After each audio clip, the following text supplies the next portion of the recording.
Hola, buenos días a todos. Gracias por aguardar estos minutitos. Queríamos agradecerles por tomarse el tiempo para participar de este evento. Como muchos saben, este año estamos celebrando el 40 aniversario del Grupo DATCO.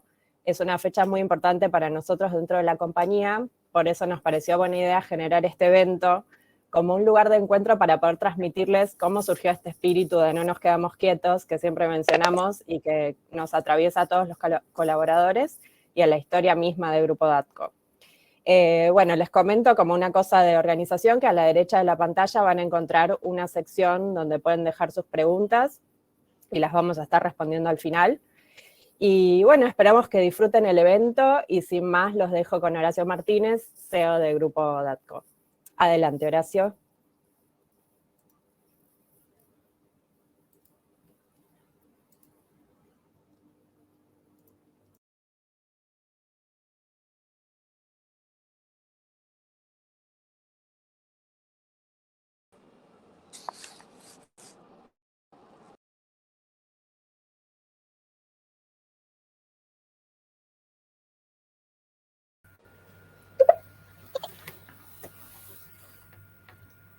Buenos días.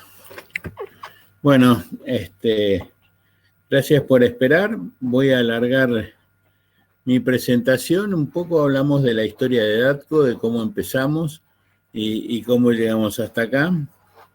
Para cualquier pyme poder durar 40 años ya es una hazaña. En Argentina no puedo decir menos.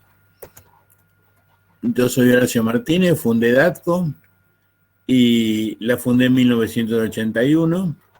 Cuando tenía un poquito menos de 30 años. Voy a empezar, el primer consejo sabio me lo dio mi viejo. Me había dicho dos cosas. En esa época estaba de moda jugar a la bolsa y él me dio un consejo de alguien que tenía experiencia y me dijo, mira, para jugar a la bolsa se necesitan dos cosas. Mucha información y mucho dinero, y si no tenés ambas es muy difícil que te hagas rico.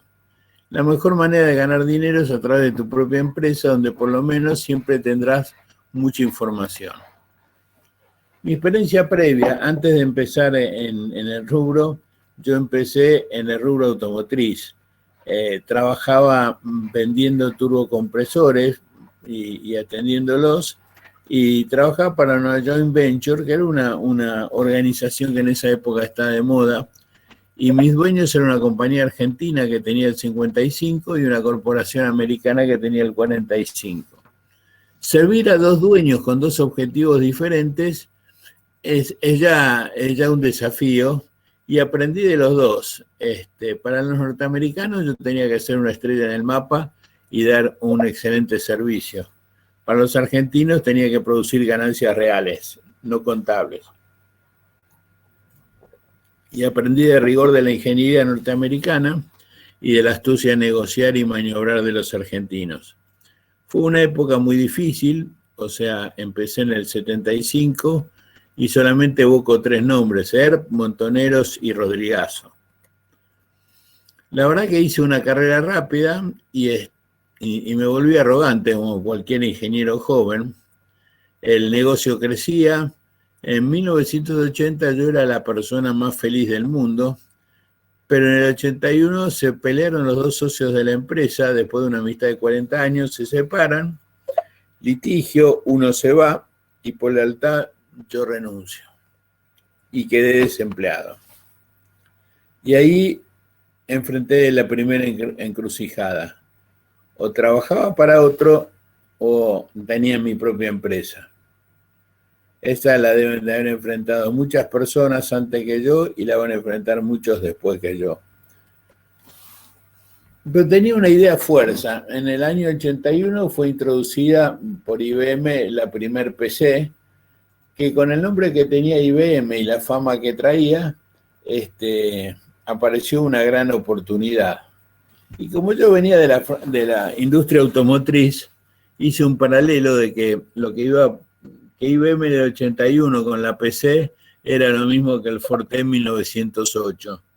Cuando apareció, los autos eran una rareza, había pocos. el Forté los abarató y los masificó. Y empezó una serie de negocios arrastrados por el Forté, talleres, gomerías, repuesteros. Entonces pensé que lo mismo iba a pasar con las PCs.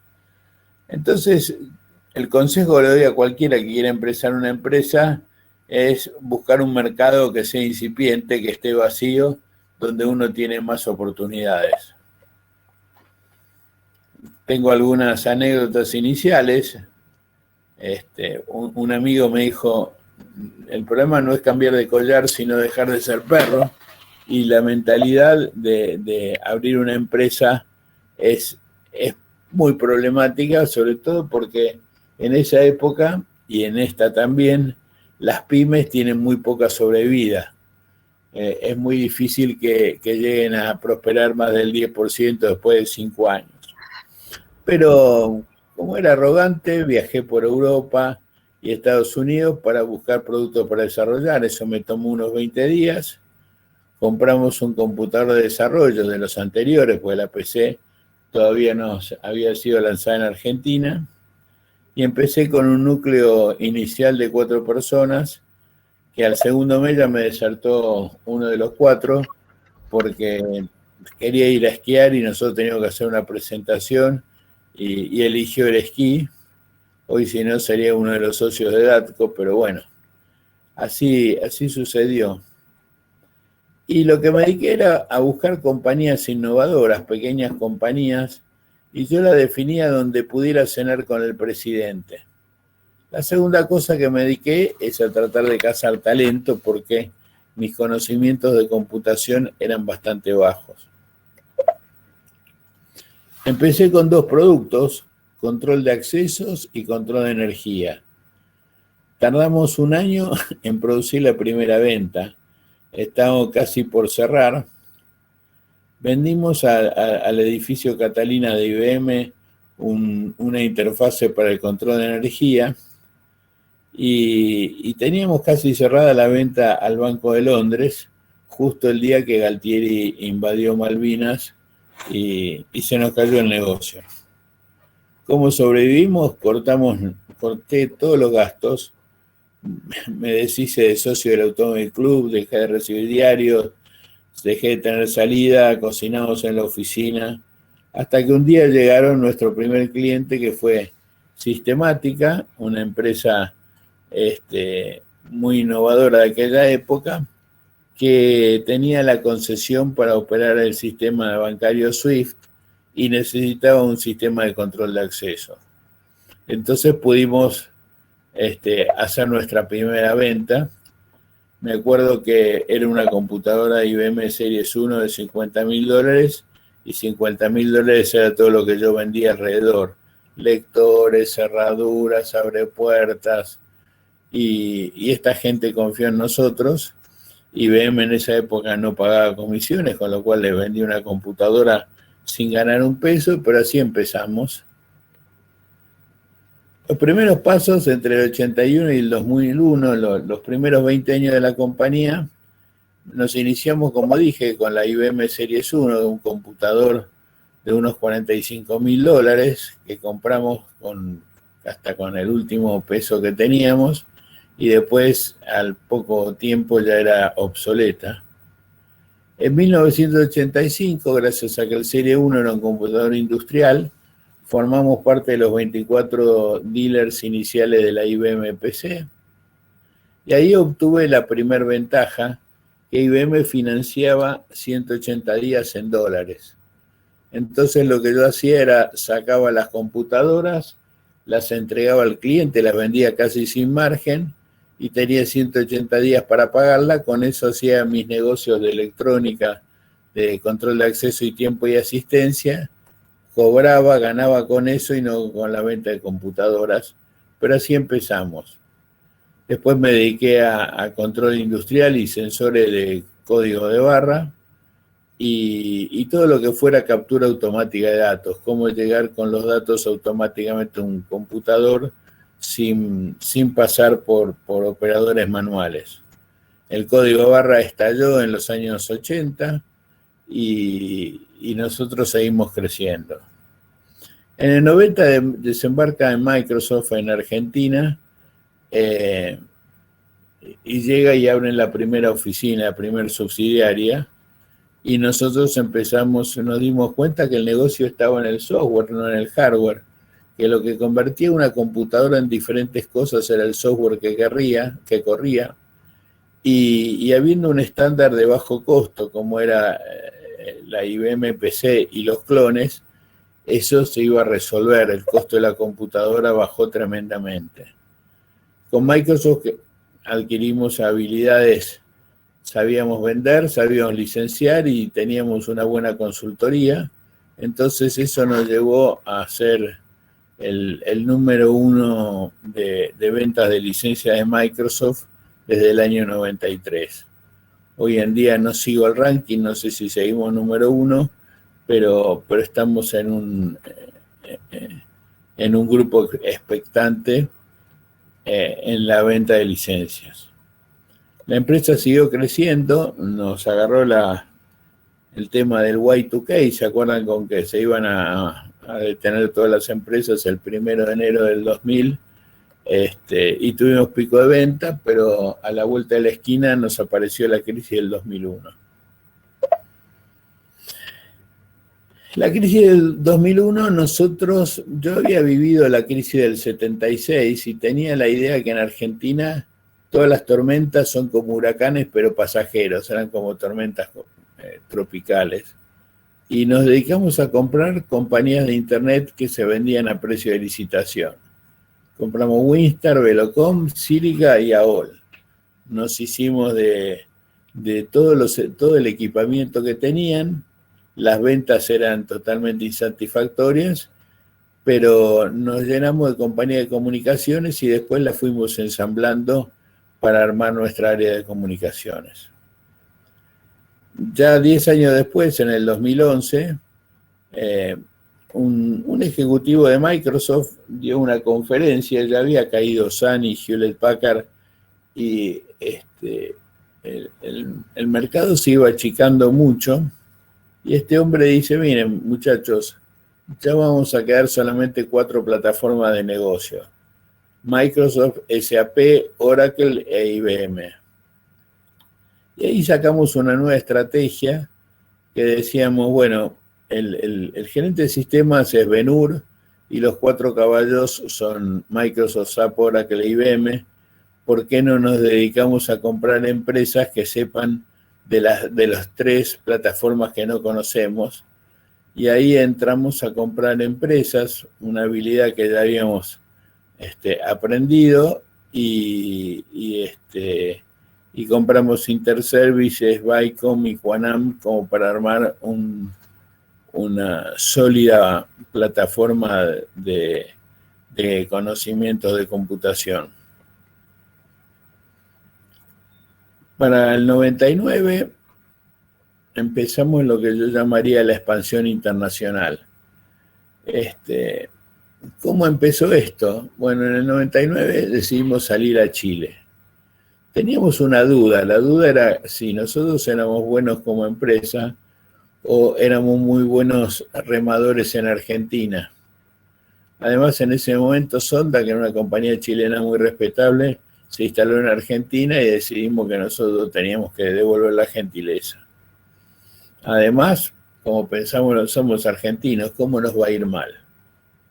La verdad que nos fue muy mal.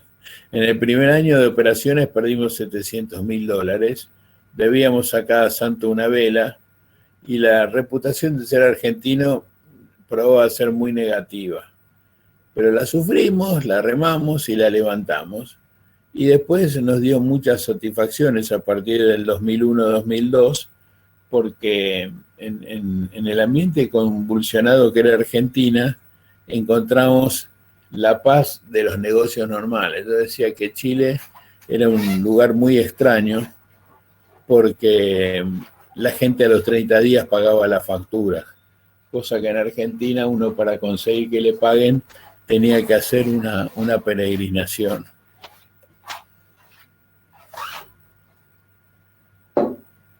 Los conceptos estratégicos, lo que aprendí es que estar en varios países es un hedging, es una cobertura contra la volatilidad de Argentina. Lo único que tenía que hacer uno era saber redireccionar y tener reflejos. Los costos de recursos humanos y el valor que se producía varía de país en país.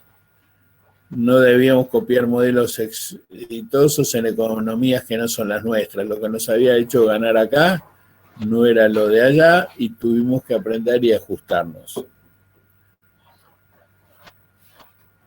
Lo que aprendí es que, como decía Darwin, la especie que sobrevive no es la más fuerte, no es la más inteligente, es la que mejor se adapta.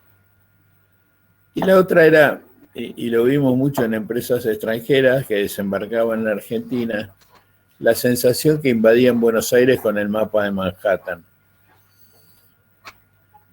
Tampoco podíamos buscar al obelisco en Bogotá. O sea, cada país tiene su modalidad y uno tiene que absorberla. Nosotros contratamos nativos en cada país, o sea, en Perú contratamos peruanos, en Colombia colombianos, en Chile chilenos, porque son los que conocen la idiosincrasia, ellos se criaron en el país. Lo que sí que hay que cuidarse de los mismos nativos, que a algunos pueden resultar un problema.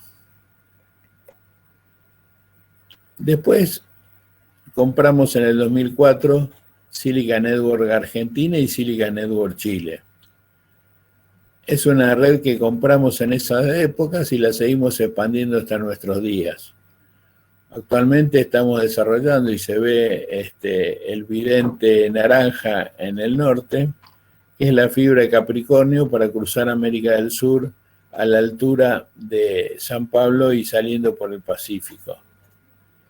Hemos además construido múltiples pasos trasandinos, como Zamoré, Trome, Huemules, Maipo y Jama, hasta ser la compañía que tiene más cruces de la cordillera en este momento.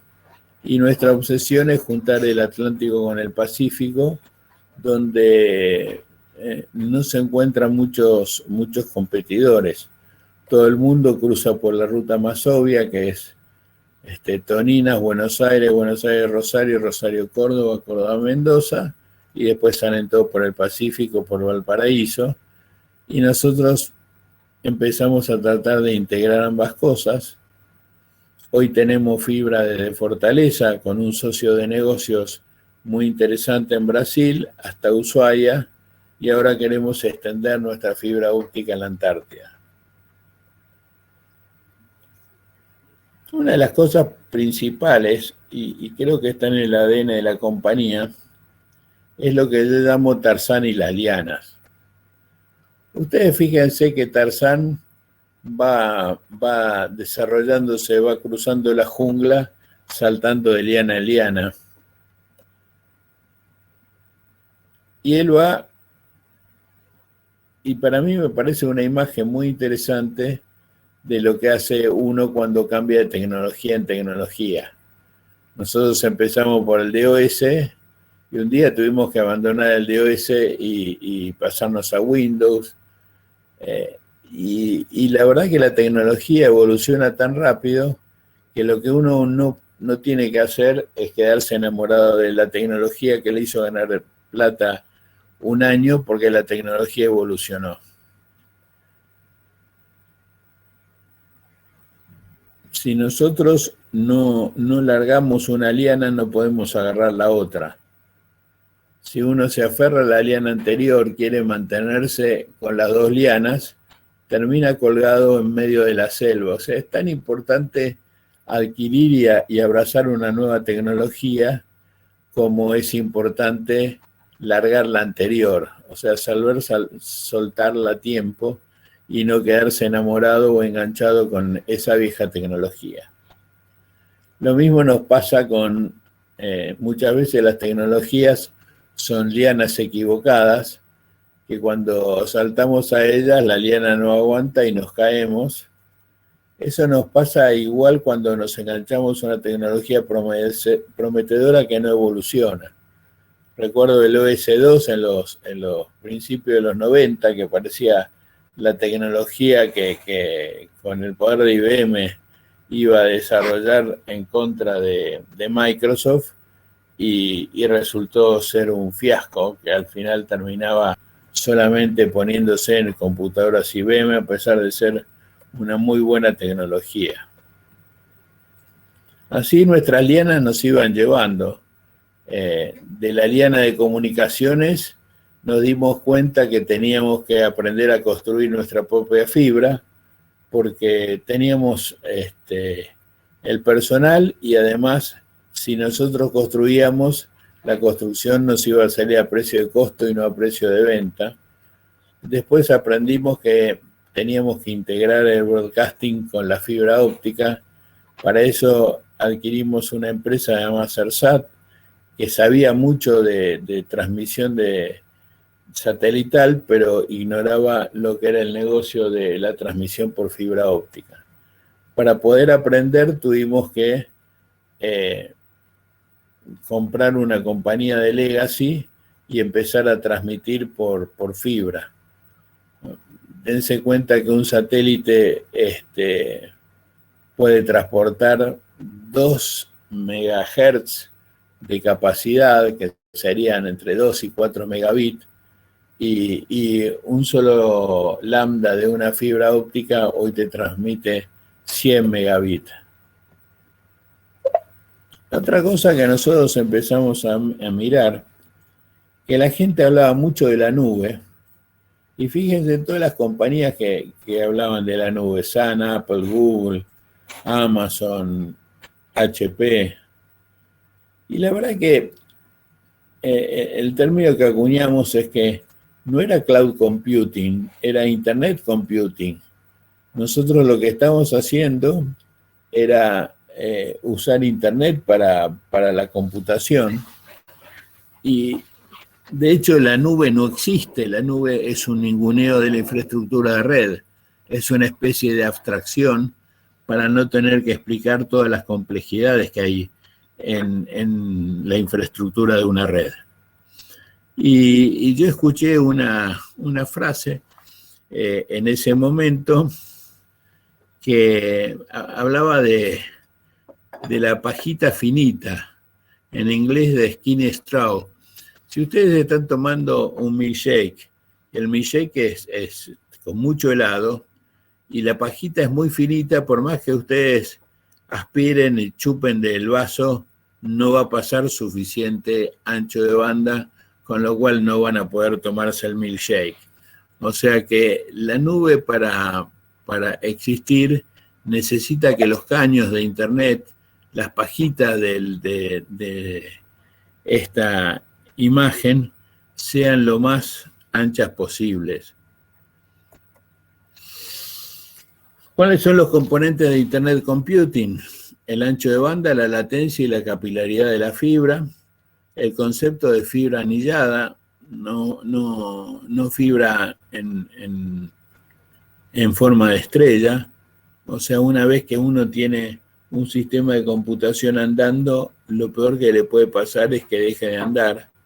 Entonces se empieza a desarrollar siempre la idea de que tenemos que tener una alternativa de reserva por si se corta el hilo principal y si es posible 2, mejor.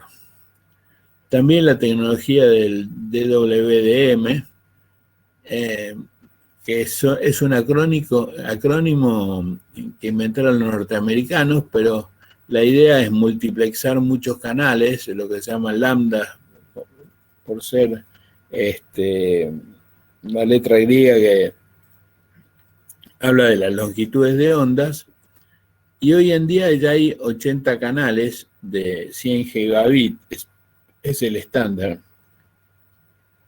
O sea que un solo pelo de fibra nos puede dar 8 teras de capacidad, y les aseguro que ya estamos hablando de lambdas de 200 gigabits, 400 gigabits, y hasta ya se anuncian los de 800.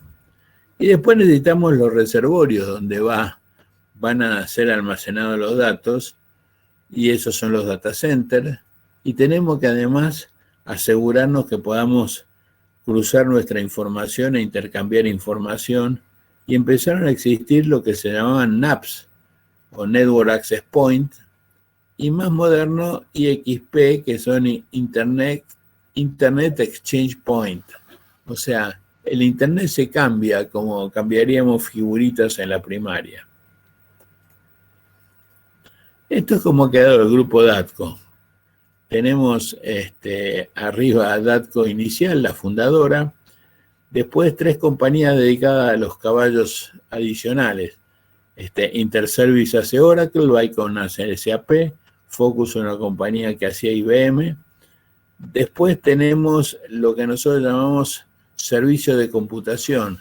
CERSAT transmite video y DATCO Soluciones tiene algunos negocios verticales como la hotelería o la transmisión de SWIFT que requieren habilidades muy específicas. Para terminar, están las 3 compañías de comunicaciones que tenemos. Tenemos ahora Silicon Networks, que es la que hace transmisión por fibra. Velocom, que está interesada en la transmisión de alta velocidad, ya está entrando en el 4G y en el 5G.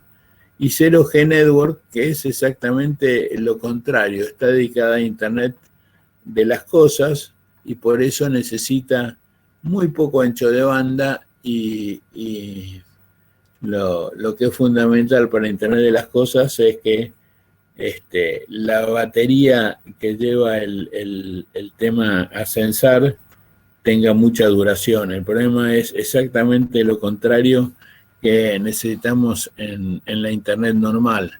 En Internet normal queremos mucho ancho de banda.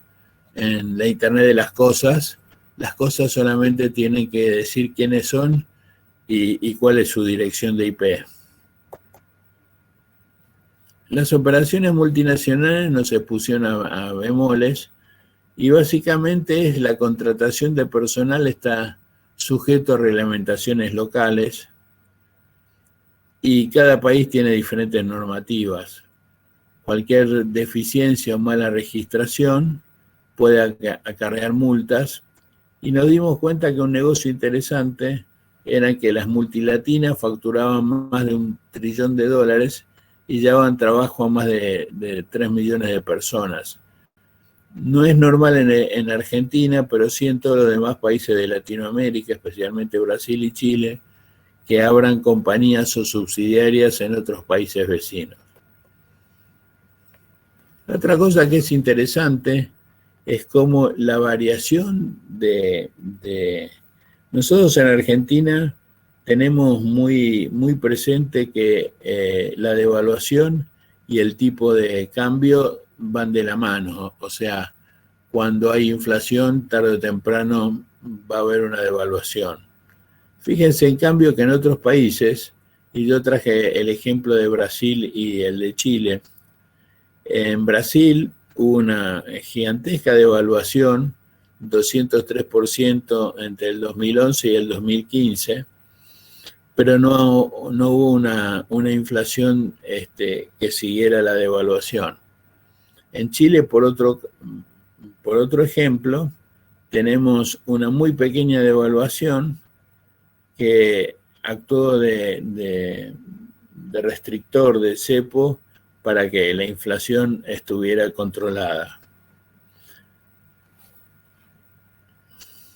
Entender cómo los costos funcionan entre los países y además saber que podemos vender consultoría en otros países o podemos comprar consultores de otros países, es una de las claves del crecimiento local.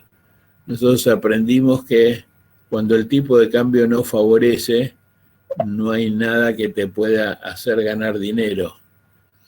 Pero cuando el tipo de cambio favorece, es muy interesante como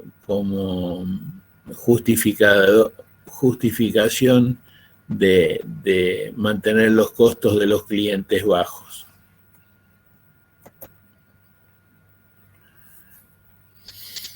La idea es cómo vamos a afrontar el mundo que viene si no sabemos cómo va a ser el mundo que viene. Yo creo que el coronavirus ¿se acuerdan la vieja película de Batman que tenían un villano invitado en cada capítulo? El coronavirus fue un villano no invitado. A su vez, desapareció la seguridad, todo lo que habíamos aprendido, que había que tener un buen empleo, mantenerlo, uno crecía con la compañía, todo eso también se borró. Y aparecen nuevas, este es un libro que se llama Megatendencia, que apareció en el año 80, donde el autor empezó a hablar cómo eran las direcciones de los nuevos cambios que venían. Es un libro que para mí fue muy útil. Y ahora van a aparecer unas nuevas megatendencias post-COVID-19. Primer tema. Distintas industrias han sido afectadas de manera distinta por el COVID. Pero vean lo que fue el gran estacionamiento de aeroplanos y lo mismo pasó con los barcos de crucero por todo el mundo.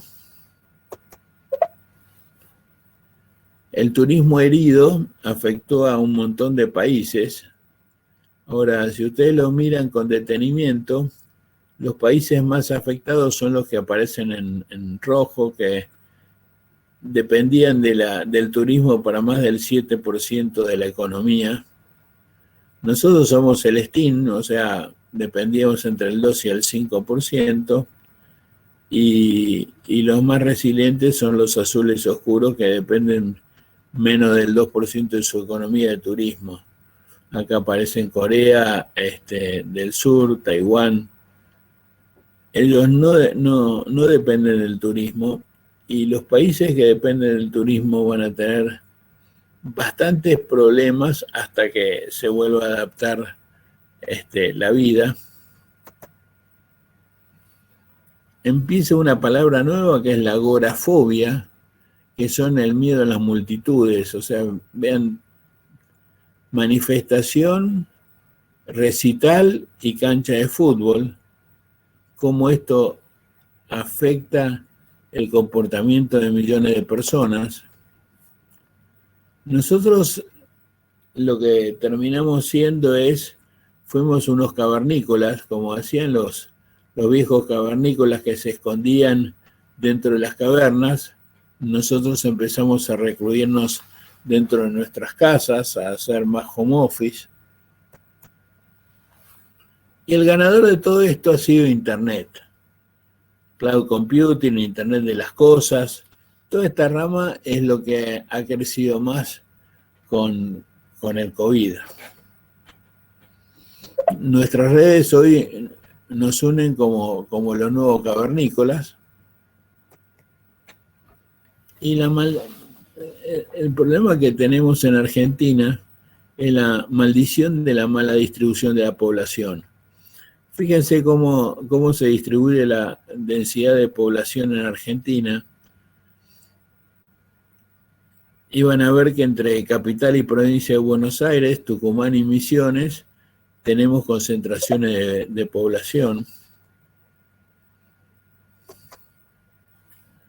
Y esta es, o sea, en un país que tiene 92% de urbanización, ¿a quién le calienta el 8% que hace falta? Fíjense, estos son los mapas de las 3 compañías de celulares que operan en Argentina, y van a ver cómo personal está concentrado en Buenos Aires y alrededores, y con un desarrollo en la zona norte, sobre todo con un aumento del 4G. Telefónica, obviamente por razones históricas, tiene un desarrollo en la zona sur, pero Telefónica en la zona sur está un poco atrasada, todavía está con muchas instalaciones de 2G.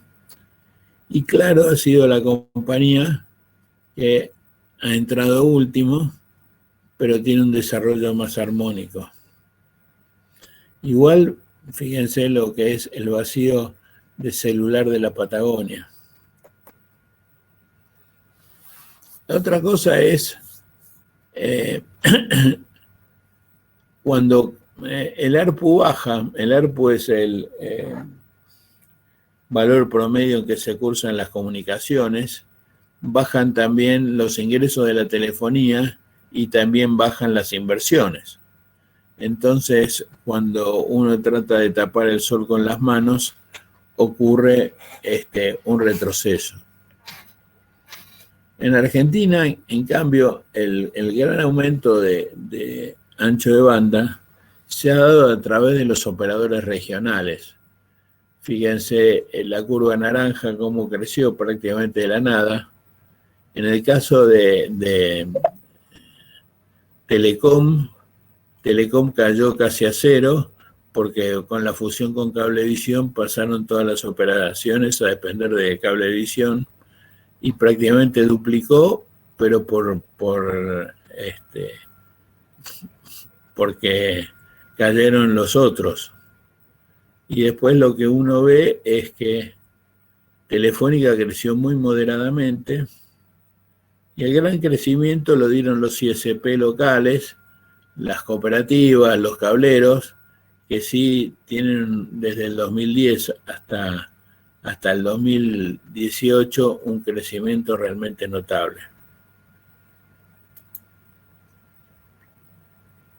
El año pasado, la verdad que tuvimos que reaccionar muy rápido con el aumento de la demanda.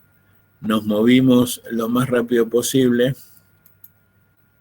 Este fue el diagrama de nuestra red el 23 de marzo, cuando toda la gente empezó a recluirse, y ya para el 12 de abril habíamos corregido casi todos los problemas que tenía la red. Todo lo que es amarillo y rojo son cuello de botella, todo lo que es verde es tráfico que cursa normalmente.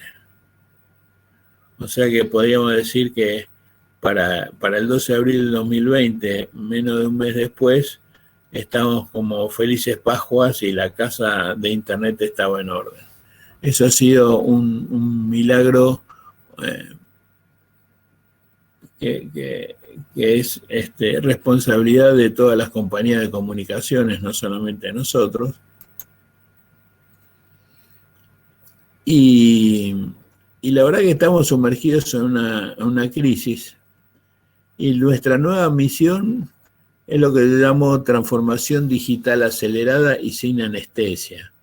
O sea, la única manera que vamos a poder sobrevivir es a través de la transformación digital. Yo digo que son nuestros modernos botes salvavidas. Ahora los botes salvavidas se lanzan al agua, caen por gravedad. En una película de Tom Hanks que se lo ve como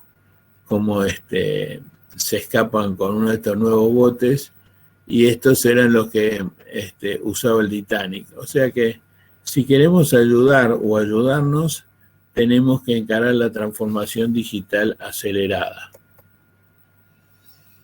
¿Qué estamos desarrollando? Nosotros estamos abriendo más POPs. POPs son puntos de presencia.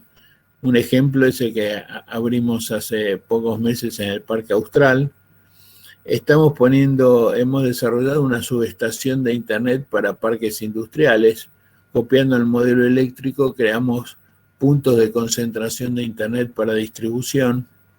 Cada uno de estos gabinetes tiene 10 gigas, interfaces FTTH e interfaces con switch. Hemos lanzado una promoción de 2x1, por cada mega contratado va un mega gratis. Hemos expandido la red, tenemos el proyecto Toninas, creamos una ruta alternativa disjunta, estamos aumentando la capacidad de transporte en Brasil y Chile, básicamente porque los data centers están en esos dos países. Migramos nuestra red, nosotros operamos con canales de 10 gigabit y ahora tenemos canales de 100 gigabit, eso disminuye el costo por mega transportado. Estamos trabajando en los primeros despliegues 5G con nuestra banda de 3,5 y evaluamos el proyecto de la Antártida, que ya lo presentamos al G20.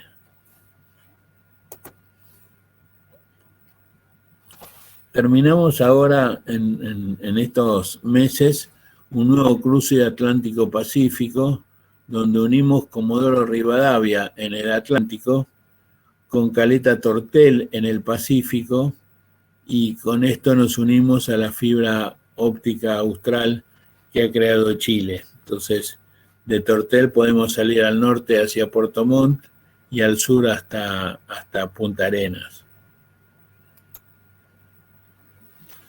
Y voy a terminar evocando una película que vi cuando era muy joven, que se llamaba Grand Prix, y el héroe de Grand Prix era un corredor de ficción que se llama Jean-Pierre Sarty, que era Yves Montand en la película, y el tipo decía una cosa: cuando ocurre un accidente en una pista, a la vuelta siguiente la gente, todos los corredores, por el susto levantan el pie del acelerador un poquito.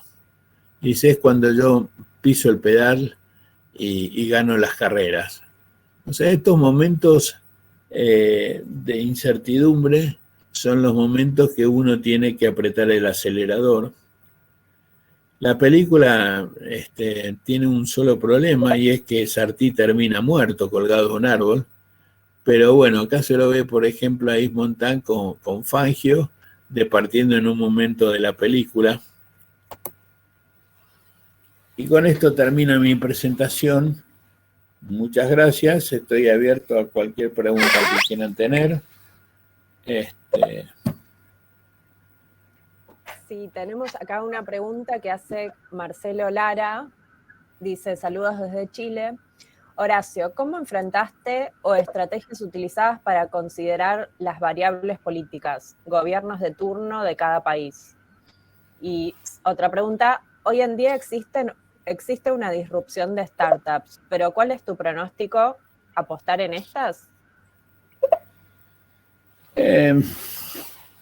Yo creo, a ver, vamos primero el tema de la incertidumbre política. Cualquiera que tenga negocios en Argentina sabe que la incertidumbre política es casi un dato de la realidad. Pero te diría que tengo un amigo que una vez me dijo, cuando ocurra un incidente, tenés que mirar si llueve para vos o llueve para todos. Imagínense que uno está caminando por la calle y hay una nubecita arriba que lo está empapando. Eso es cuando llueve solamente para vos. Cuando llueve para todos es cuando nos estamos empapando todos, y al mojarnos todos, esto se vuelve un dato de la realidad. Y el que gana es el que mejor se defiende de la lluvia, o el que mejor frena sus inclemencias. La verdad que en los negocios siempre va a haber etapas de lluvia y etapas no de lluvia. Uno no debería confiar su negocio en el buen tiempo ni en la sabiduría de los políticos, porque esto es un problema en todos los países del mundo. O sea que diría que es un dato y uno tiene que saber adaptarse. Obviamente necesita ejercitar mucho más los reflejos. La segunda pregunta era... Dice, hoy en día existe una disrupción de startups, las pero ¿cuál es el pronóstico? Mira, yo creo que es una moda, pero lo que ocurrió es un ejercicio donde alguien tiene una buena idea y consigue inversores, los inversores ponen la plata y el negocio crece mucho más rápido. Ahora, en realidad, eso es tener una buena idea, vender su negocio y retirarse, porque cuando uno recibe tanta plata de tantos inversores, termina perdiendo su propio negocio. O sea que para el creador, el dueño, el entrepreneur, es como retirarse. Y creo que es algo que se ha puesto de moda y sinceramente a mí me apena, porque es la concentración de capital y tratar de crecer porque tenés costo del dinero muy bajo. no hay que negar, hay casos como Facebook y otros que han crecido por el éxito que tienen de las rondas individuales, pero a mí me gusta más un mundo con muchas empresas medianas y chicas y todo el ecosistema que un mundo donde el que se apoye solamente a un grupo chico de empresas. Ahora, hay empresas como Uber que nunca dieron ganancia y hay empresas como Microsoft que dieron ganancia desde el primer año y nunca perdieron plata. O sea que lo que hay que ver es el fundamental, lo fundamental, como se dice, de la empresa. ¿Quién tiene algo que realmente lo hace único? Yo obviamente estoy del bando de la empresa pyme familiar que evoluciona, no de la empresa que recibe cantidad de dinero, porque varias de las empresas que compré fueron compañías que recibieron muchas inversiones y el día que se cortó las inversiones las empresas desaparecieron.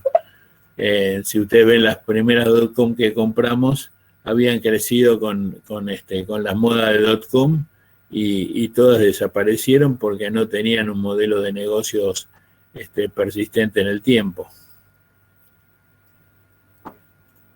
No sé si está... Sí, muchas gracias. Hay otra pregunta de Danila Curoto de Convergencia. Dice, si podés comentar un poco más del trabajo en 5G sobre 3,5 GHz. La verdad que lo estamos desarrollando. 5G a nosotros nos interesa más de la parte de lo que se llama el fixed wireless que la parte celular. Y en este momento estamos trabajando, vamos a recibir los primeros equipos de prueba de una empresa de Sur Corea que no vamos por el gran negocio del celular, de los negocios masivos, sino el empleo de 5G para llevar grandes cantidades de información en lugares puntuales. Nosotros, por ejemplo, estamos trabajando mucho en el área petrolera, donde hoy en día un pozo de petróleo es una computadora con un trépano en la punta. Ya se miden tantas cosas y se transmiten desde el pozo a la empresa. No viene la información de arriba para abajo, sino que sale de la unidad de transmisión para arriba. Eso nos interesa apuntarnos un poco más en el uso industrial del 5G. Bien, aquí tenemos otra pregunta de Rubén. Dice, ¿cuál crees que sea la mejor estrategia para expandir operaciones a otros países? Sabemos que depende de cada destino, pero hay reglas que son comunes. La verdad que en mi caso no fue bien y no fue mal. La parte clave es no errarle con el número uno que uno contrate. O sea, tiene que ser una persona imaginativa, tiene que ser una persona que sirva para empezar un negocio y tiene que ser una persona que equilibra gastos con ingresos. Para mí lo clave es encontrar una persona nativa del país porque es la que conoce. Yo puedo ir a Chile o a Brasil y veo los candidatos por televisión, pero no entiendo nada, todo el background que tiene. No conozco las, por ejemplo, como habían preguntado, los temas políticos. Es como un lazarillo para un ciego. Uno va a un país y tiene una manera de hacer las cosas, pero lo que es importante es entender cómo se hace en ese país y ver mi consejo. Yo admiré mucho la IBM de los 50 y 60 y la verdad que todos los IBMers eran nativos del país. La verdad que parecían todos iguales cómo se vestían, cómo usaban los trajes azules y las corbatas, y inclusive cuando se vestían sport estaban todos de pantalón gris y saco azul, pero la empresa tenía una personalidad y tenía una idiosincrasia y usaba personal nativo. Hoy en día es muy, muy común ver una empresa norteamericana que tiene un gerente peruano en Chile, un gerente argentino en Colombia, y la verdad que creo que ahí se pierde mucho el entender la idiosincrasia del país. A mí me gusta que nuestro personal sea nativo en cada país. Bien, tenemos otra pregunta de Jorge, dice, ¿es posible la fibra óptica en Argentina si la infraestructura es muy pobre por los costos que acarrea? ¿El 5G cuándo será posible en la Argentina? El 5G es complementario de la fibra. No es que existe, o sea, todos los nodos de 5G, a todos los nodos se llega con fibra. O sea, la fibra es complementaria de todas las tecnologías de transmisión. Entonces, es la ventaja del inalámbrico. También pasa con los satélites de baja órbita. Este es un juego que uno no sabe quién va a ganar. Lo estamos viendo por televisión, pero no sabemos cómo se desarrolla. Entonces, a veces hay que poner una fichita a cada una, en cada una de las tecnologías, con la idea de que uno las expande cuando aumenta el número de éxitos. Pero yo diría que está muy de la mano del ARPU que mantiene cada país. O sea, la verdad que los que terminan pagando todas las inversiones son los usuarios. Y de una manera o de la otra, ¿no? Entonces, pero en el caso de la fibra, se corrige porque vamos desarrollando quizás menos fibra de la que se pone, pero la aprovechas mucho más. En el caso nuestro, por ejemplo, es muy común hacer swapping entre operadores, o sea, no sé, le doy a la operadora mi ruta Neuquén y se la cambio por la ruta de las Posadas. Y ahí los dos gastamos la mitad del costo de construcción del desarrollo de la fibra. Lo que tiene bueno el ser humano es que nos adaptamos a cualquier cosa. Entonces, antes las compañías no intercambiaban infraestructura. De hecho, cuando empezó la telefonía celular, yo sabía de la primer celular, trataba de comprar los centros de manzana para que la segunda celular no pudiera hacer un despliegue de fibra. Hoy en día aparecen las torreras que compran una torre y le venden el servicio a todas las celulares. O sea, el ser humano se adapta. En general, en los países de Latinoamérica nos adaptamos a hacer las cosas con menos dinero y quizás es nuestra habilidad. Bueno, tenemos preguntas más y ya después vamos cerrando. Diego pregunta si podés ampliar lo que están haciendo en los parques industriales y en el Parque Austral en particular. Sí, la verdad que lo que hicimos es, ustedes vieron las subestaciones eléctricas. Nosotros cuando uno tiene una industria y necesita una capacidad eléctrica mayor, la compañía de electricidad le pone una subestación en su terreno, trae la energía en alta y después la distribuye localmente. La idea que se nos ocurrió en los parques industriales y en el Parque Austral empezamos así es traer mucha capacidad y empezar a distribuirla. Nosotros en el Parque Austral, que es el primero que abrimos con este concepto, llevamos 10 gigabits, tenemos ancho de banda para hacer dulce de leche. No es que me lo consuman todo, pero ya está disponible. Entonces creemos que lo que va a ganar en el largo plazo es mucho ancho de banda y la latencia reducida.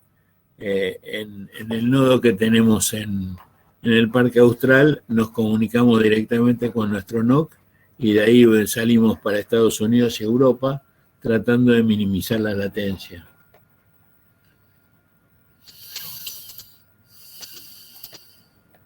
Bueno, y la última pregunta que teníamos acá es el proyecto de la Antártida, ¿qué novedades tiene después de la presentación en el G20? ¿En qué estado está? La verdad que el proyecto de la Antártida para nosotros son esos proyectos que decidimos, quizás son los molinos de viento de Don Quijote. La verdad que decidimos encararlo porque necesitamos un proyecto desafiante. La Antártida en el G20 tuvo muy buena acogida. El problema es que hay que alinear a todos los patitos y a su vez lo que más nos ha empezado a hacer ruido son los problemas gubernamentales que aparecieron entre Chile y Argentina, que hace que los políticos tengan algunas dudas. Pero creemos que cuando se apaciguen las aguas, esto va a seguir.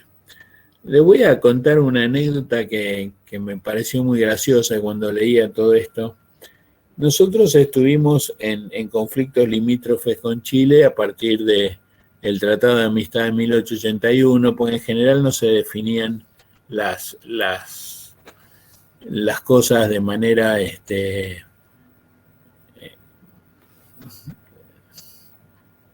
final. Siempre los mismos diplomáticos dejaban las cosas abiertas como para ir disminuyendo, pero el gran conflicto que tuvimos cerca de 1898 llevó a que Roca, que era el presidente actual, y Errázuriz, que era el presidente de Brasil, no solamente hicieron un tratado de paz, sino que hicieron un gesto muy interesante que se llamó el abrazo del estrecho. La flota argentina fue hasta Punta Arenas, se visitaron los dos presidentes, se abrazaron y crearon una serie de condiciones para que la paz prosperara. En ese momento Argentina se había armado, y lo mismo que Chile, estaban comprando barcos para la guerra. Cuando hacen el famoso abrazo del estrecho, siguen una serie de pactos de paz y amistad que bajaron la tensión y además se comprometieron a no tener flotas tan superdotadas. Nosotros teníamos 2 acorazados que habíamos ordenado una fábrica italiana. Los italianos a fin del siglo XIX eran una gran potencia naval y habíamos comprado dos acorazados, el Moreno y el Rivadavia. Cuando llegan los tratados de paz, no podíamos quedarnos con los acorazados, sino que lo que hicimos fue venderlos a alguien que quisiera comprar acorazados. Realmente no es un bicho muy fácil de vender, un acorazado, y encontraron un país exótico que estaba necesitando acorazados, y fue Japón.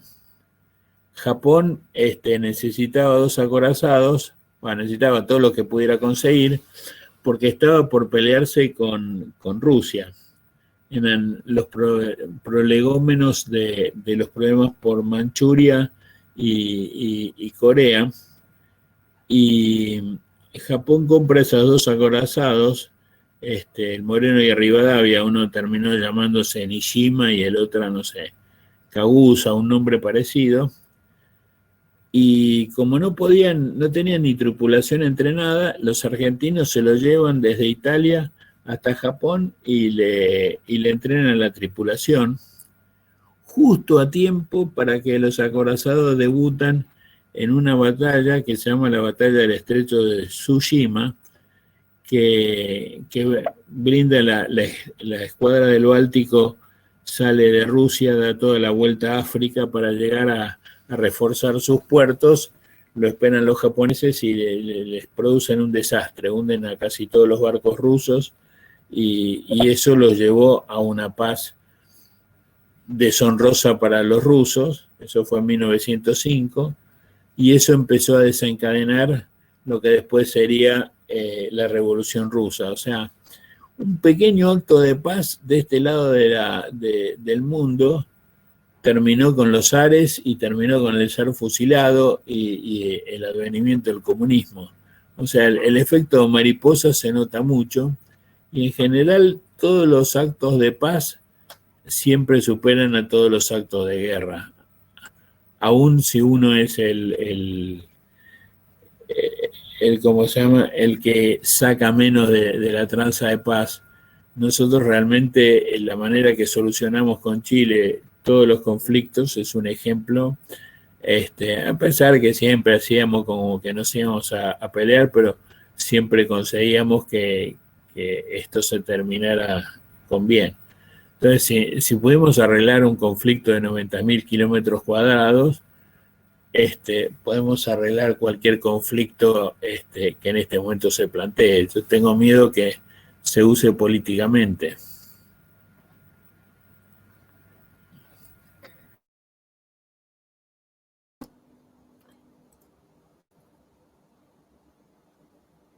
Bueno, a ver. Pregunta más. Voy a responder. ¿Cómo ves a la SAPEM? Santiago Cuella. A ver.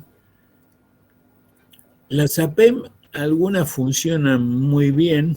Nosotros tenemos una alianza con la SAPEM del norte argentino para construir el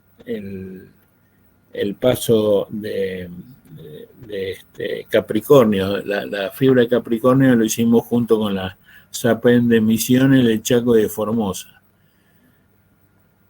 Creo que es una buena solución para los lugares que tienen muy poca penetración de población y necesitan llegar a todos. O sea, aunque no sea negocio llegar a un colegio en el norte de Jujuy, lo tenemos que hacer, porque hay que llegar a todas las escuelas. O sea, y en eso las APEM han sido buenas desarrolladoras.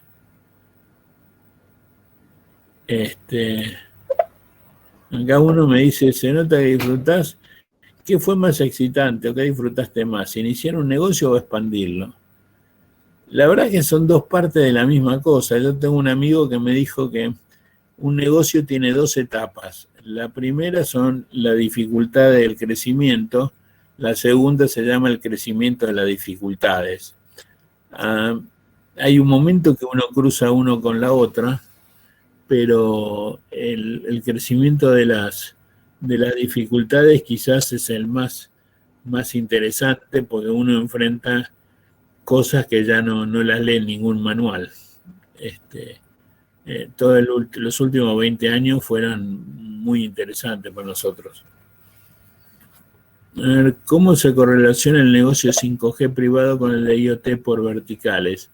Nosotros el IoT nos hemos asociado con una compañía francesa para desplegar una red que llamamos de 0G, porque realmente el IoT necesita en gran parte de las soluciones cosas que no haya que cargarle la batería. Las primeras soluciones de IoT se dieron con celulares.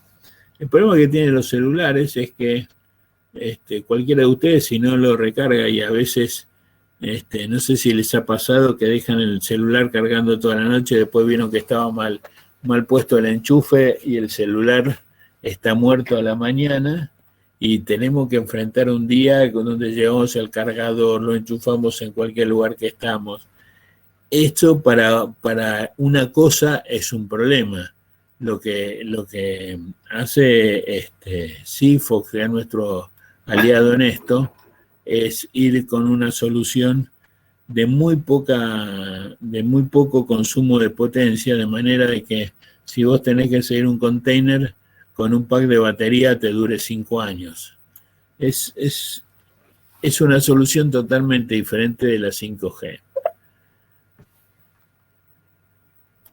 A ver, Sebastián me dice, ¿cómo nos adaptamos a la situación post-pandémica? Esa para mí es uno de los desafíos, porque si bien ahora nos hemos acostumbrado a dejar toda la gente en casa, yo realmente aprendí como decía Newton, yo pude hacer lo que hice porque me subí a los hombros de gigantes.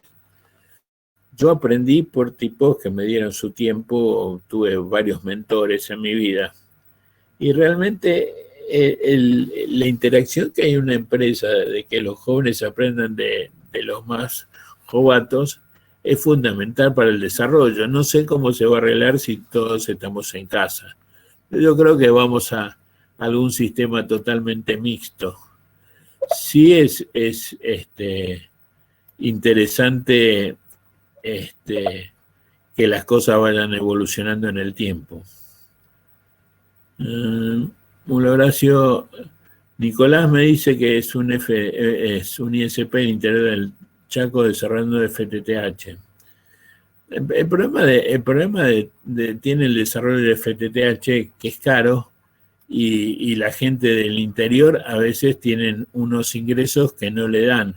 Ahí hay que pensar que hay una serie de créditos, los aportes no reembolsables, que tratan de que el despliegue de la fibra le llegue a más gente, pero sabemos que es un problema. Están los que requieren mucho ancho de banda para una solución y los que requieren algo de ancho de banda para tener lo que puedan tener, pero son dos mercados distintos y hay que tratar de no mezclarlos.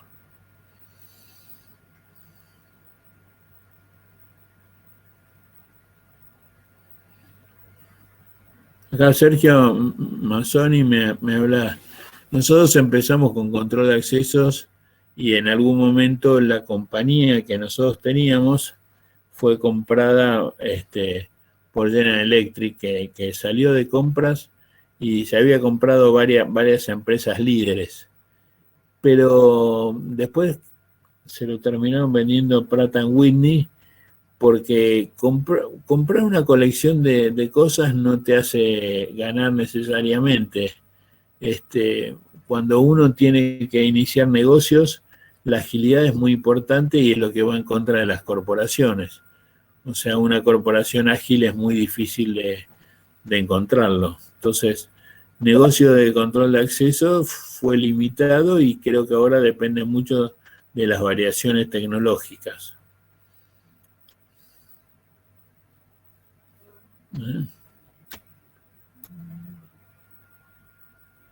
Acá Delfino, ¿se puede regular el precio del mega mayorista? Y está en contra de nosotros. Creo que se regula mucho mejor con la competencia que con la regulación de alguien en una oficina. Nosotros al introducir la promoción 2x1, es como que bajamos el precio del mega mayorista a la mitad. Y eso lo hicimos para ganarle a los competidores, no lo hicimos porque alguien lo reguló. Yo creo que en la medida que nos dejan competir, el mundo es mejor. No veo que en la Rusia soviética el regular los precios de los LADA los ayudó a tener una industria automotriz fuerte, mientras que los norteamericanos que tenían Detroit terminaron contra los japoneses que les dieron los autos que necesitaban. Yo la verdad que estoy más por el lado de no regular nada que de regular todo. Los carriers, como ustedes consideran que existe un piso en el costo del ancho de banda, ¿cómo es posible amortizar las inversiones importantes de tendido de fibra óptica? La solución es la competencia y la convergencia. Hay una cosa que es normal. Nosotros por mega hemos reducido el costo de ancho de banda no porque seamos buenos, sino porque los fabricantes de equipos nos dieron equipos más potentes. O sea, la verdad que hay dos cosas que regularon la baja del ancho de banda. Una fue la idea de transmitir video por los canales de computación que nos dieron volumen. Y la otra es que los fabricantes hacen cada vez equipos más baratos. Y al hacer equipos más baratos, el costo del ancho de banda por mega baja. Ahora, el único problema es que con los estándares nuevos de video, vamos a decir en el 4K, el 4K necesita más o menos por cada usuario que haya viendo televisión 25 megas de ancho de banda solamente para ese usuario. Imagínense la casa normal donde yo miro videos, mira mi mujer y mira mi hijo, y cada uno está viendo un canal diferente. Ya necesitamos 75 megas cuando los tres recibamos 4K. Entonces, es la historia de la vida. Los autos, se podría haber regulado el precio del Forte y andaríamos todos en Forte. Gracias a Dios, viste, algunos se pueden comprar un Porsche 911 Carrera y con eso le sacamos la plata a los ricos de manera bastante más eficiente. Y la verdad que con eso viven un montón de personas. Yo creo mucho en la libre competencia.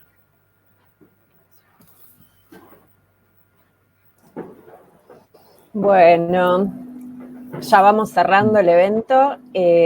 Muchas gracias a todos por haberse sumado. Si quedó alguna pregunta sin responder, después les mandamos la respuesta por privado. Quería también agradecer, hubo en el chat muchos mensajes de felicitación, que esos nos quedan todos grabados, así que luego se los vamos a pasar a Horacio.